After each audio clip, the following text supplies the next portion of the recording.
ভাই উনি কি ভালো লোক? আচ্ছা, আরেকটা প্রশ্ন, উনি কি চুরি, ঘুষ, দুর্নীতি, অন্যায় কাজ কখনো করছেন? ভালো কথা, আপনারা সবাই যখন বলছেন আল্লাহ তাআলা এটা শুনতেছে, এইটা আপনাদের দোয়া। আচ্ছা, আর একটা কথা বলেন, প্রত্যেকবার ভোট হয়, সবাই বলে ভোটে খবর ভাই জিতে আসছে, কিন্তু ওই কন্ট্রোল রুমে ওলট পালট হয় না? আচ্ছা, এইটাও তো কন্ট্রোল করা লাগবে, তারপরে কন্ট্রোল রুমকে কন্ট্রোল করা লাগবে। কাই কন্ট্রোল করবে? কাই করবে? হ্যাঁ, না, সবাই মিলে করবো আমরা। আমি আছি আপনাদের সাথে, আমি যেখানেই থাকি না কেন আমার চোখ, কান, গলা, শব্দ কন্ট্রোল রুমে শুনবে, আপনারাও থাকবেন।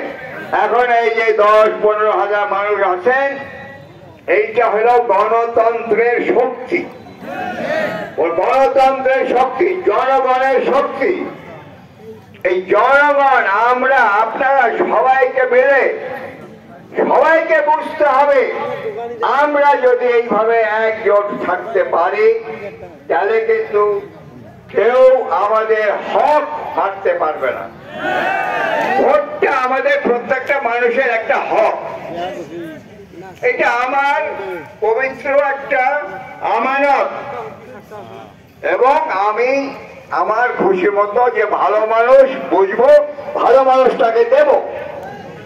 কি বলে? এইখানে বাধা দেওয়ার কেউ নাই, যে দেবে সে অন্যায় কাজ করবে, অন্যায়ের বিরুদ্ধে আমরা হাজার হাজার লক্ষ লক্ষ লোক দাঁড়াবো। কি বলেন? সাহস করে দাঁড়াতে হবে ভাইয়ের, আমার সাহস করে দাঁড়াতে হবে। আল্লাহ রসুলকে হাজার নাজার রেখে ন্যায়ের পক্ষে, সততার পক্ষে দাঁড়াতে হবে। আপনি তো জানেন, আপনারা সবাই জানেন, আমিও ভোট করার লোক, কুড়িগ্রাম 2 আসনে ভোট করছি না, জানেন তো? ওই খোকন ভাইয়ের মতো আমারও অবস্থা,